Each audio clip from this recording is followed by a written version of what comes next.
amba naffe muteekateeka z'amasomero makulisayo nnyo nnyini ddala naye okusingira ddala era okuba nkulisayo baganda bange bwe twatambula nabo okuba nga tutuuka mu kibuga lira okuba nga tutuusako empaka zino so byonna obadde osobola okuba nga obifuna butereevu lwa nsonga kino tubaye twesitula nze kenyini kamwa koogera muganda wange David Sabirye muganda wange Penanka oba Freddy wa Penanka Sports David Sabirye kawowo kamwa koogera Henry Musabe Sports 256 Media then ne muganda wange Sereko the controversial Sereko mubuza nyaka buzo gwe eba seka gani asingo obukambwe nagamba ate nze ndi mukambwe nnyo sibayiseka ubwo so isa ni sport mukulikireyo ddala sodo part tambula mukama katonda tumwebaza ti fe tutuuse bulungi era tumwebaliza ddala olw'okutambuza obulungi okutwala tukomyawo mukama katonda yebale naye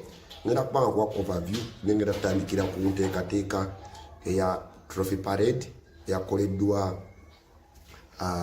team ya Amus College so kino nno kyawoze ebbanja abantu bonna basuubira okuwangula ekikopo nga Buddo Senior Secondary School yasobola okubanga ekikola so tukidde mu studios butereevu kuba eboze ne badde terekeka byobadde osoma ku mukutu gwa sports256.com byonna so kubanga mbikuyitira mu kwano briefly waliwo batanyumirwa nnyo okusoma bana Uganda ate abaagala okulaba ne bawuliriza videos so tokulaba tutwala obudde tufe kimu tukikola ku Sports 256 Media tuwajja kuwandiikira tujja kutera ku TikTok tujja kutera ku Twitter tujja kutera ku YouTube tujja kutera ku Facebook so it's a full tukwa full package it's a full media house operating media house YouTube gwanyumire embozi empanvu gwe tuyinza okuwa ku clip ku TikTok ba ku Twitter n'embozi yonna empanvu osobola okubanga ogifulira ddala butere ku YouTube channel yaffe eya Sports 256 so oba wano wenyini wagwe just take am Sports 256 TV ojja kubanga otulaba butereevu nnyo nnyini ddala so olunaku lweggulo tutuuse mu kibuga Kampala era we tuli mu kuweerereza era wasangibwa studios zaffe eza Sports 256 TV oba Sports 256 Media era nga bwesobodde okuba nga tutambula nja kutegeeza twasuze mu kibuga Mbale jjukira Amus College Bukedya oluve Bukedya district Amus College eri mu Bukedya district ne almost abantu basinga bamanyi eri mu Mbale because esemberedde nnyo Mbale so after coveringa enteekateeka eyo twasobodde okuba tusula mu kibuga Mbale era olunaku tusobola okutravelinga jamu atusumbuyeemuko ne finally twatuuse mu kibuga Kampala so enteekateeka eyo trophy parade gitwakomekeza olunaku lw'eggulu nga buwungedde yategekeddwa Amus College School Amus College School eno nno yasobodde okubanga ewangula okujjukizaako empaka ez'amasomero ezawangulwa Buddo Senior Secondary School last year ngenda kubanga kuwa review ya tournament yonna era ndowooza okugenda ginyumirwa nkubulye ku top scorer abalondebwa bebaali abasaanidde MVP yalondebwa yali asaanidde goalkeeper yalondebwa yali asaanidde bino ngenda bikubuulira so that ndino ofuna ekifaananyi kituufu ngenda kusiga ekifaananyi kya tournament yonna byeyakoze ekimu yatambudde naye kantandikire ku trophy parade because yesinza okuba ng'endeeta Amus College oluvannyuma lw'okuba Bukedya emu ku 0 mpaka ezo otimu John Bryan yakuba omuliro ogwo era nagenda mu history nga omusajja yateeba goal yawangula ekikopo kino for the first time in 12 years so it's a big plus they made this story you know they have been competing to this level for 12 years and they had never won this championship maybe they had won the East African Championship before but they had never won this championship that is the USSA Games Nationals for almost how many years they have been organized but Amus is just like 13 or 12 years of old so sisomero kadde nnyo but at least they have won East Africa before but then they had never won this championship so team John Bryan went down to history as a player who scored a goal that won it for Amus College so since 1986 when some of us were not yet born empaka zino ngazitegekebwa that's when far back when Kolo SS first won the championship. That was in 1986, 97, rather 87, 88. That is Kololo for you. That won the championship. Ebiseera byonna byonna emyaka esatu egyasooka then Kibuli came up n'atandika okubanga akifufugaza ekikopo ekyo gumu ebiri esatu ena Kololo egiyingira mu kaawo then ne Lubiri SS. So ebiseera ebyo ebikadde bya 1980s, early 90s, those were the big schools abali bakitwala Kololo, Kibuli, Lubiri.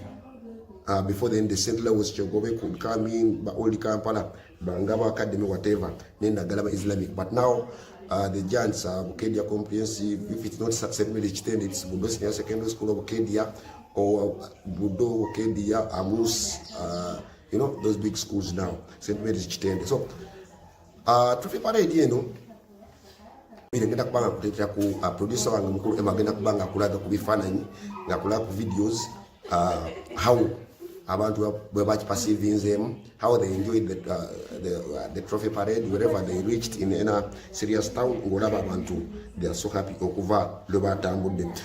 Njalo kubanga kutegezaako kutambuza ekikopo kwatandise ku saa 2 kakasa gwatugoberera ku mikutu gyaffe gya sports tuka kisimile egyenjawulo Twitter, TikTok, YouTube, Facebook, website byonna obadde sulu kubanga obirako because nakoze video before nenjogerako ne mwana munezi Ivan Okero right back n'agamba kati twesunga okulaba kitugenda okwana tusanga ku ssomero. So ebintu byonna twabikavarinze paka ku ssomero. So okutemeratemeramu Amus College ekikopo yakituusiza wali eri wali ku Mbozi mukwano gwange David Savage yawandisa kawo sports nti Sapil Hill bali ku lusozi natuusewo physically njakuba kula ku bifaananyi ebyo wafaanana basema amayinja ne basalawo amayinja ne basobola okubanga Hamilton no kati ali wanagamba naye bino alaka jabikola ojabikola ekirungi omusomesa ali waka so wenyini so mtekatekeyo ekikopo bakituusiza ku Sapil Hill wayiri mu kibuga Bukedia mu district Bukedia naye ekikopo kino mu kutambula kyatandise okusaba nga 2 kitundu okumakya nga tuvaali eri ku Alira Town College mu kibuga Alira then buli town kitwagenze tuukamu nga batugenda kuba tubikolagako kyabadde kyanjawulo nnyo because twazose dokoro nola vibe y'abantu abo essanyu lye badde bafuna singa Amus College winning it for the very first time so kyabadde kyanjawulo nnyo then anjagala nnyo okwebanga nebaza gundi team manager wa tiimu eno omukulu Andrew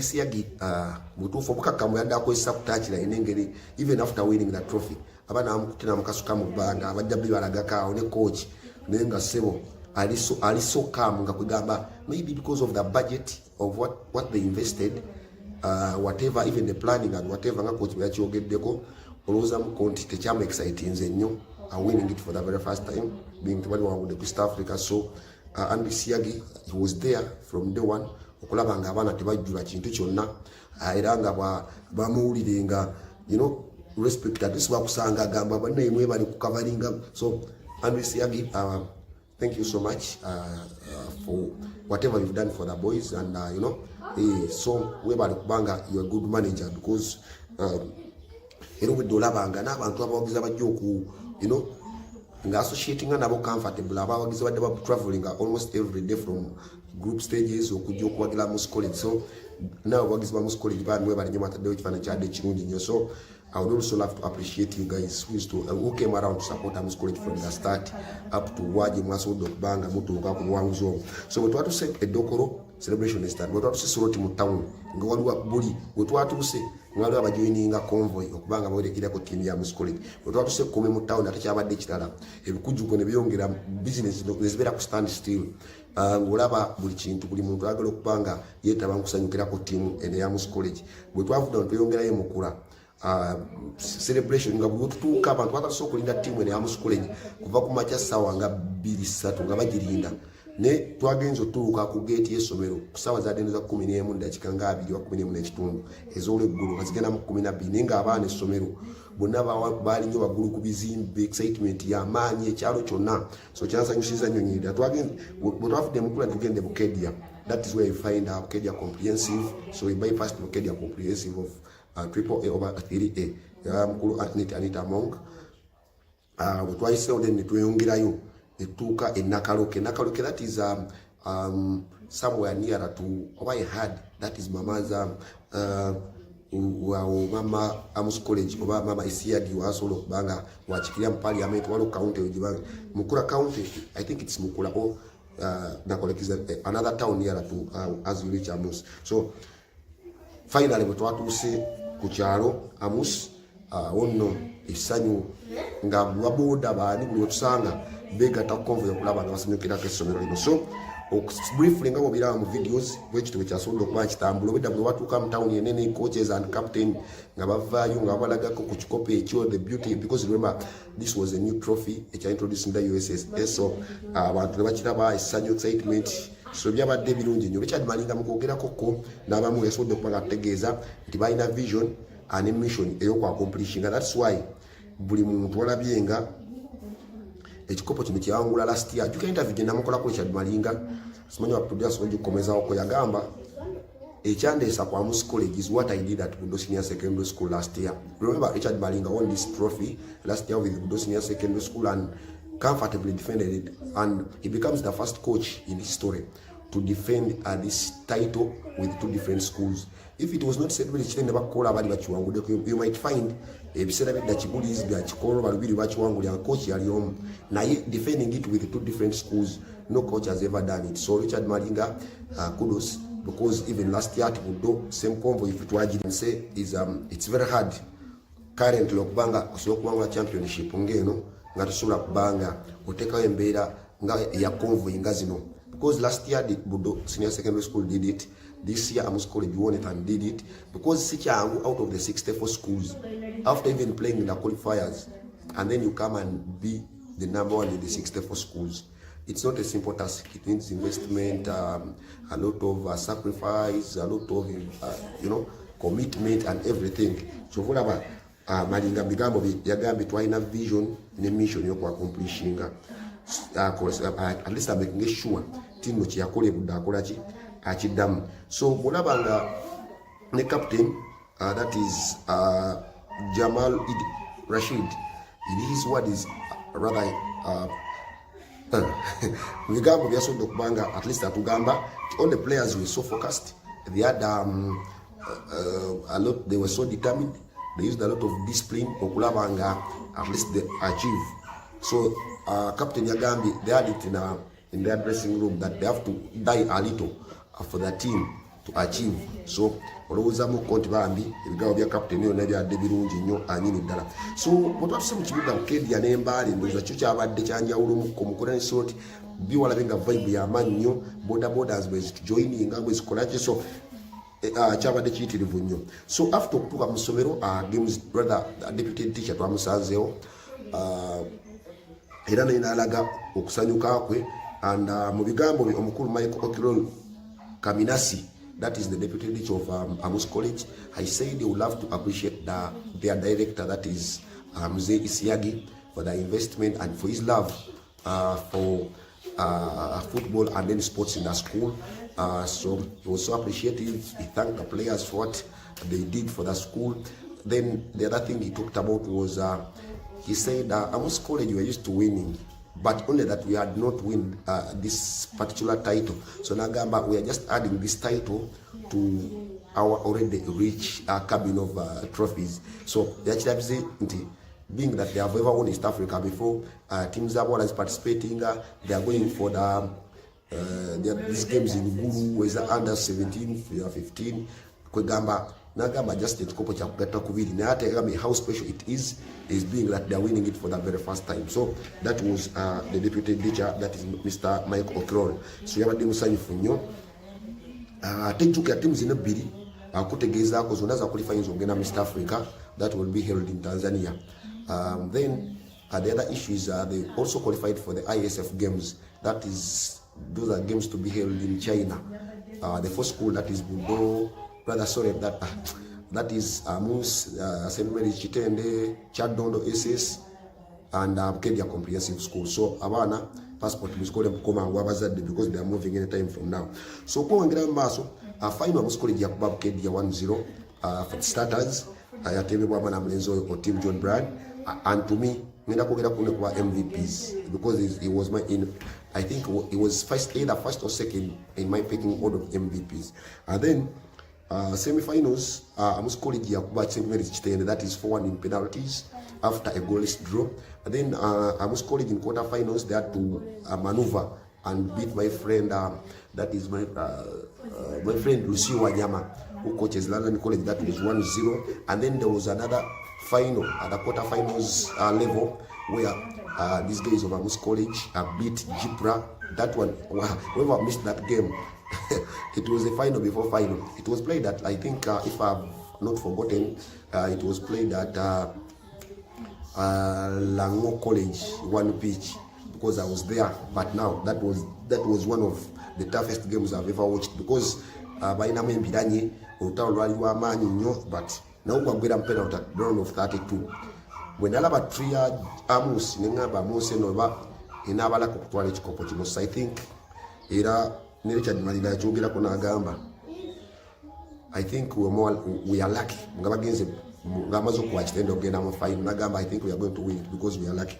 So round of 32 against Jipra, it was a war 4-2 ngamba bana wasajja bayino mukisa earlier about Amus College. So much to get also Uganda is all about, you know, not everybody who follows us or who watches our shows on our YouTube channel, on TikTok, on Facebook, on Twitter understands Uganda. So that's why at least I try to mix up so that everyone can really understand. So Amus College, they beat Trinity College at Bilomino 4-0 in their opening match. Then Amus College also beat Standardized Schools Ndeje Campus, that was 1-0, and then they beat Mukono Kings 4-1 in the other group game. So that was their route to the final. So in the final, Otim John Brand was the man of the match.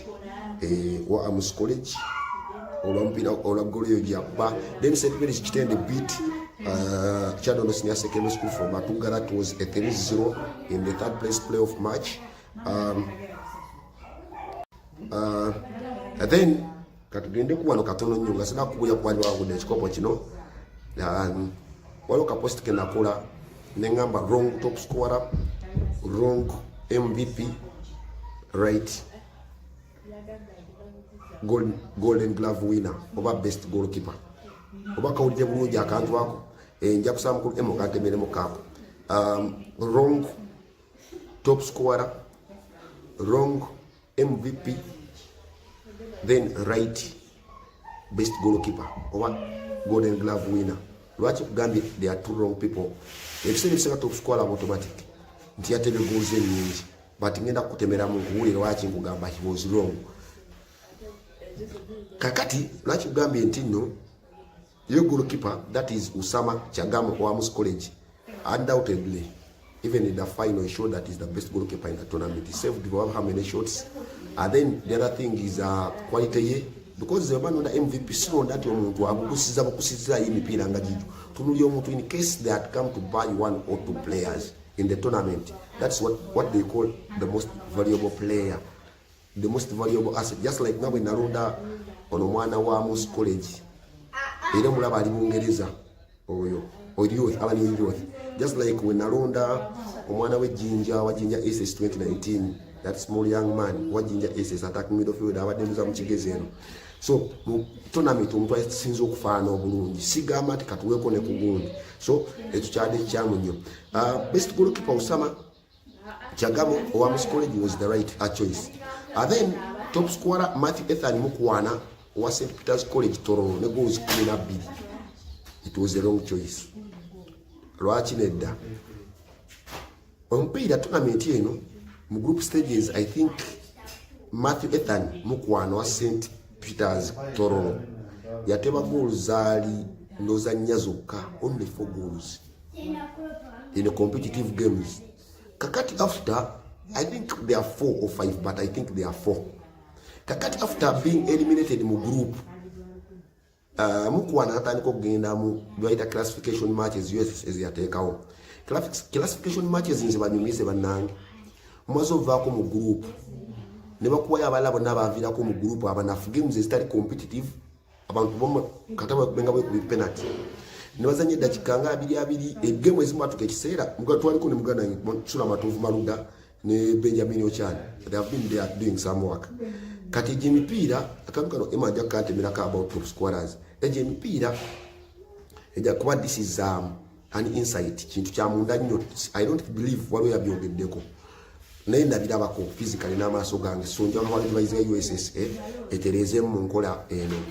Abantu abaviirako mu kibinja ne bava mu mipiira egiri serious kati naye amasomero nga gagamba ani agala osambamu oluusi bayingira mu 7 10 abona abadde basamba omuntu yaviirako mu gurupu talina kyayagala mubanonye kifo kyankaga mu 3-5-9 kati nga goal esinga zino Matthew Ethan mukwana be yazikubanga games teziri competitive teziri serious ze goal si 8-2-7 ngosone zikuba omuntu omu talina kigendererwa n'okwatwala golden boot kakati ebyo game bitali competitive amunga tewabisamba na bisamba mbagenda twatuka ekiseera ku last day ba second last day nga twazanye dakika mukaaga omupiira gwawo mupiira kyo gubasamba dakika mukaaga how on earth we can have a game played for 6 minutes first half then 6 minutes second half?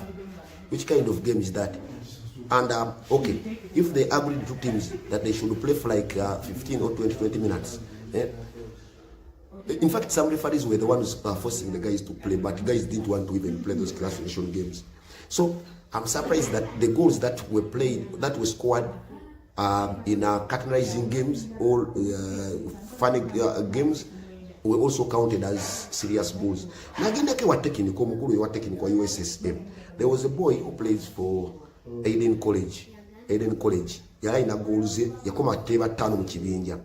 Then after that na babao walugo ya Patrick mbiro classification ate Aiden yali avira ku round of 32 nagina mu classification na tebe 3 naweza 8 nayongera omulala emu kati ogwenkera because bwe twagendayo guy yatunyumiza bwati is a technical person era byennyonnyola ne mugamba you are so right yatugamba the proceeding teams omuntu asambye round of 32 ayise wagenze mu quarter agenze mu semi agenze mu final those are proceeding teams ezo golo bajja zibala nagaba nabavaako nabagenda mu classification golo ze basembayo okuteeba zitujja okubala because zino ze batebedde no mu bitu ebyokusaagasaaga mu they are not serious goals omuntu tebateeba olusi batekwata amaaso namuteeka mu golo they are not competitive games netuvayo nga nzikiriza ne ngamba that is a technical what a technical statement tugenda okera ku machi nga abantu bakanye nga baganda it's the same competition goals unazibaliwe chikono mwana wa Eden yali no mpira bwenkera yagamba batagenda bala goals zino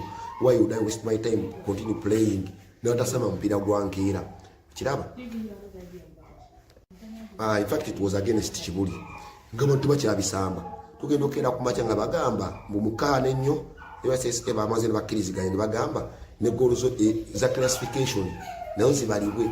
That's why Kugambi wrong top scorer omutuufu yadde alina okuba ne goals adde ndowooza 7 yadde alina okuba ne goals nga 7. In fact Kisiriko Dennis Waserebezi was competing with another guy nga balina nga 7-8. I think this Mukwana was one of them nga Mukwana yakoma kupanya 5 yandibadde yadde nga wakusatu ba wakuna bila biteye mu classification nga basamba eddakiika 2-13 nga olusi basamba n'abantu nga tebayingiza basambise nayagala ndowooza n'abafumbi bamaze ne basamba tebyali munakebera nnyo so kati ekyo that's why Kugambi wrong top scorer ekyo tekiriko nakuwoza USA no kebera bino ebintu omuntu amala nga talina goal 3 consecutive games ez'ekibinja nga ali ku 0 goals kanagenda mu qualifier tebirina kigendererwa byakwata kifundi wata no 5-5-8 bali bayitayo bantu baze kuyisa budde kati nga jaba kuba goal 10 ngogamba top scorer ina goal 20. What kind of football is that? And technically also agree that those are right goals to be counted for a top scorer. Really, Chiswaza no kuswaza as if they were not technical people. So because Muchibinja, after Chibinja mukamala ni goal obanga talina goal nagenda mu classification olwokuba bantu bakuma mu group n'abakube 5 enkeera nabali abakulifa kuba basamba emipira ng'ena ejagu n'abakuba 5 ne 10 n'amale goal 3-5 oba 3-2 ni top scorer w'empaka. So seriously that is wrong top scorer. Then wrong MVP. Best 11 yange ndagireta. I'm going to select in fact I'm working on it, my best 11, and then the people will think fall in the second 11 of my best 11. My best 24 I will talk about, I would say ekyamazima mwabiri mwabiri. It's not because he's my friend, but even I'm going to tell you some players who played better football than in Bukedia Comprehensive than Wanyama. He was not near the MVP goal. maybe he's a lucky footballer kuba waliwo nekyokubanga waliwo kyokuyisaawo nti omuzannyo oba alina gyalaga alina deal, which is very good. Naye he was nowhere.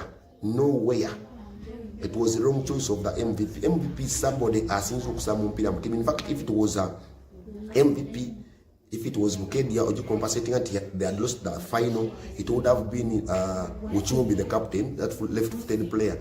Because what I mean is star player in your team, Akuba Musatu, where it matters most, Akuba midfield, Akuba Mukuminema, Akuba Musambu, so it would have been Uchumbi. In fact, Uchumbi made my best 11.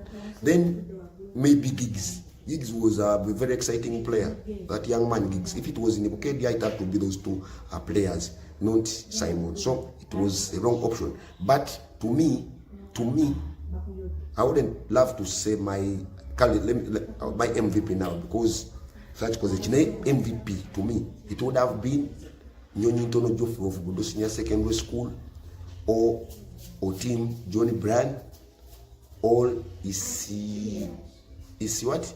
That's in third choice. It would have been that Isio of Amus College, the big striker of Amus College. So he was not near, because even if you cannot make the best 11, even the second 11, then how can you be MVP of the tournament? So it looked like a joke, a compensation of somebody who has lost the final. So so briefly, njalo kubanga malize embozi ya yegundi games atambula bulungi, maybe kyaki njalo kubanga njogerako poor feeding, emmere yali mbi nnyo, USS emuterezemu ku mmere eno, okulya kwali kubi nnyo, abantu bakingambe mirundi 10 ne ngamba nja byogera tournament ewedde. So poor feeding, emmere yali mbi, temala ntono, eri abazanyi abasomera gali serious, most of them they used to go and supplement, buy some other food to do what. So emmere yali yetagisa okuyambako. Ambulances mwebale nnyo after speaking about it, kya improving waira ogenda okulaba nga final and semi-finals nga ambulance are there. So ekyo kimu kyemwakola. Then positives, organization, communication was at least better. Arrival at the pitches, nguvujjako no katemba kwa classification, teams zagiza nkokwata obudde. So then sending off the teams, so keeping it abantu kyali kirungi up to the end of the tournament, because abantu abasinga bagenda at the end, on the last day of the tournament. So abantu the place kept busy. So nabone begomba kubanga at least batuwa ku final nga bana abatuukawo. So ekyo nakyo USSM akikola bulungi nnyo. Then ekikopo ekipya, it was nice. Closing ceremony, it was nice. Release of information, it was nice. To Twitter biki byali bitambula bulungi nnyo. Awards mwagaba, they looked so nice. So ekyo nakyo njala kubanga kyebaliza amakulu omulimu amunene nnyo. Maybe nekirala kyokubanga president yakinya kubanga njogerako kyekyokuba nti no tournament, so a new champion yayita wangula ku mpaka zino. If it was either Bukedia or Amus College, both have won the East African Championship, but both of them have never won this USS. So after eliminating St. Mary's Kitende in the quarterfinals, rather in the semi-finals, Charlie, very obvious that we are going to see a new champion. Kubanga ne Chadon yatuwa ku semi-final techiwangulangako. So after eliminating, it was only St. Mary's Kitende in the semi-finals that had ever won this championship. So we have to look out where to finish champion mpya. So kyatwala St. Mary's Kitende to 3 consecutive years without holding that prestigious title. So Chirekawa attended because they are the biggest, having like 5 coaches at the same level in coaching, because what only St. Mary's Kitende ina wajje jinji says mukwano gwange balina coaching staff ikaba to top coaches, Mukungu, Jungu Asani, Coach Gorola, Coach Male, Coach Yam, goalkeeping coach Beru, baina coaches.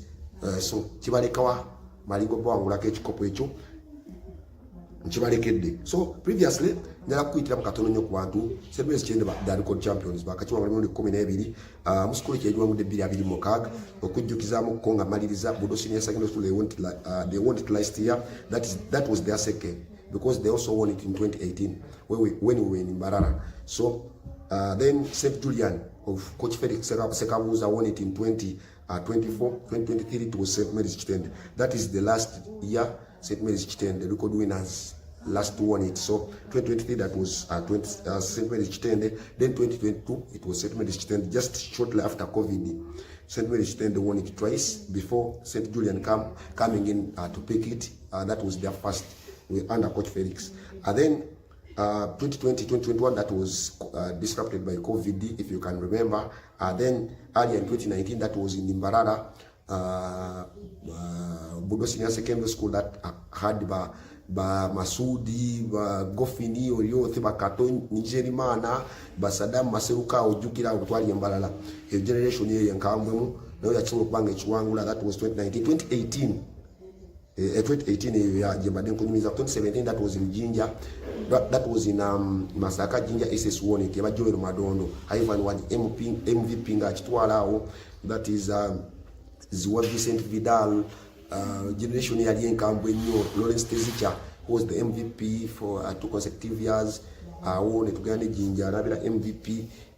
Yemujijukidde ndowooza bulungi nnyo. That is 2018. 2017 Jinja SS. 2016 that was Ali Chibuli. That won it in 2016. I think after 2016 Chibuli has never won it. Those are 10 years now. Chibuli, they were eliminated was it at round of 16? Round of 32. That was when Chibuli was eliminated in this championship in Lira.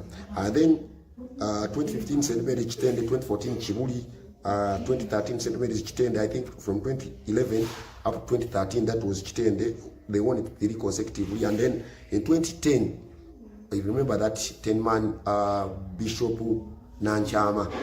Bishop Nanchama was a Masaka, if I've not forgotten.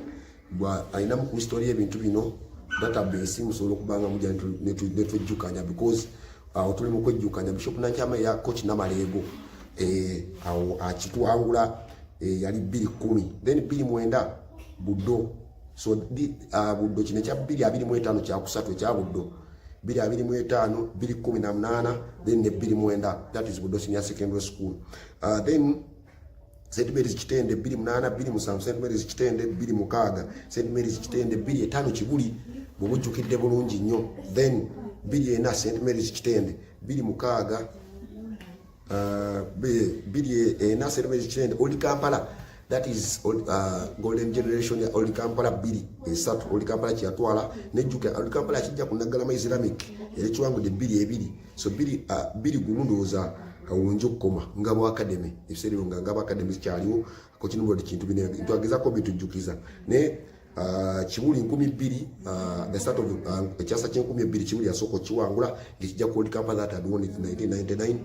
Then 1998 was Chibuli, 97 was St. Louis Chegobe, then Chibuli 96 95 Chibuli yali binyone Rubiri SS, then 94 Chibuli Rubiri, 93 Chibuli, 92 Chibuli. So 1990 that is Kolo SS. Kolo SS ne Chibuli bali bawangula nnyo ekikopo ekyo. So sagala kubanga kubusawawo yagadde nnyo okwogera ku trophy parade. So I'd love to appreciate you guys who supported me, who supported Sports Tourist Media, who supported my brothers abasudde okubanga bayisa Bilye ba Penanka Sports bayisa baganda munabo muli abaka katongole kiwanuka butusobola okwasaganya paka za amasomero zino njalo kubanga mbebaliza ddala mwakoze kirungi nnyo nyine ddala mujjango ko mukwano wa Enoch wa Evening Cruise omukulu Mif Mugabi njagala okubanga mbebaliza ddala mukwano gyange Emma Musinguzi Edwin Pogoba tukwasaganya emirimu namwe bale nnyo. Thanks for the support and whoever gwestamenyeri nyali wano nenga you supported me wano okubanga mbebaliza ddala mukwano gyange Emma Musinguzi Edwin Pogoba tukwasaganya emirimu namwe bale nnyo. Thanks for the support